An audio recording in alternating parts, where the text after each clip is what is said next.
Good morning. Welcome to the Baptist Broadcast. I'm Josh Summer, your host.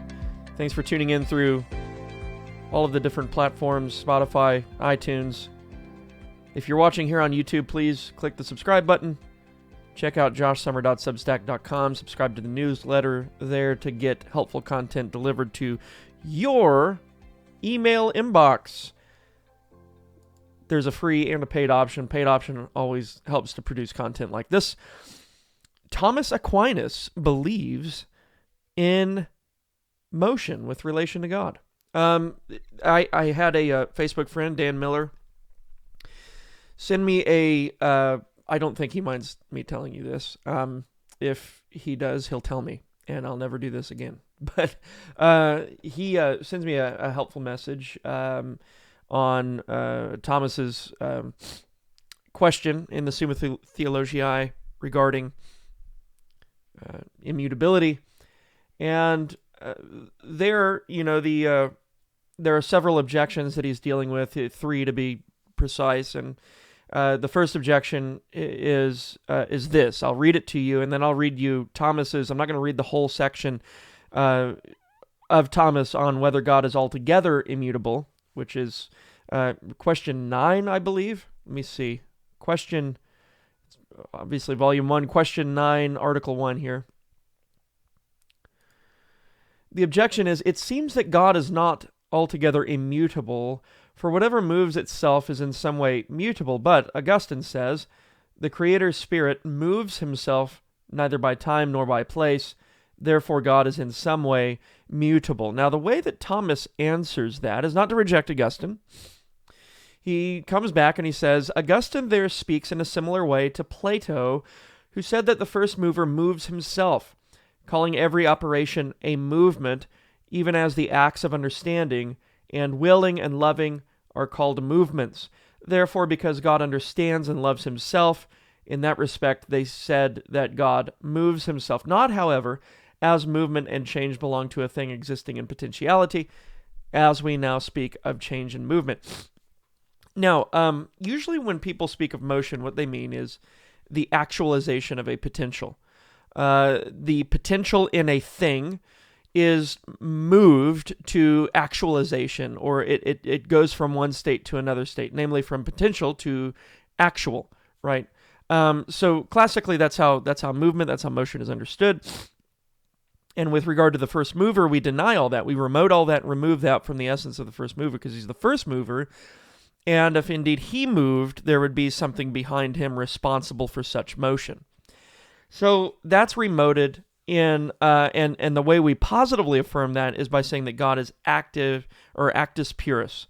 God is pure actuality. There is nothing in God that could be other than God is, right? And that's what Thomas says here, and it's also what Augustine was saying, that the Creator Spirit moves himself neither by time nor by place. So it's not a succession of moments that measure, a succession of corresponding movements or anything like that.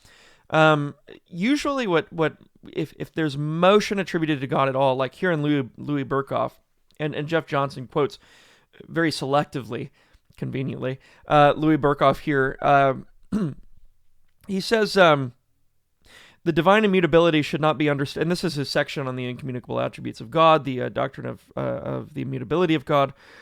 The divine immutability should not be understood as implying immobility. Okay, so then Johnson's like, yes, and everyone following him is like, yes, so Jeff's right. As if there were no movement in God. It is even customary in theology to speak of God as actus purus, a God who is always in act or in action. So right here, Berkhoff is aligning motion, any attribution of motion, he's aligning that with actus purus. That's something that Dr. Johnson denies expressly in his book. Actus purus is not the God of the Bible. I keep quoting that from him because it's very, very important. When you deny actus purus in God, you're saying that God can be, there's something in God, or God himself can be other than he is. There is potentiality in God. And so when you deny that of God, when you deny that there's any passive potentiality in God, then all you're left with is act, pure act, right? Which is just pure power. It's pure life. It's pure goodness. It's pure liveliness. It's pure activity, right? So, and sometimes authors will use motion not in the classical sense of the term, but just in a way that's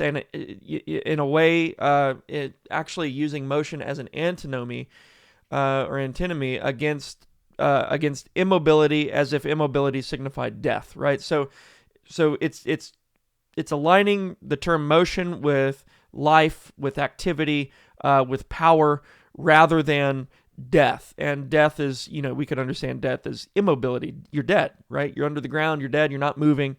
And so when you kind of wax poetic about immobility and motion like that, then it makes sense.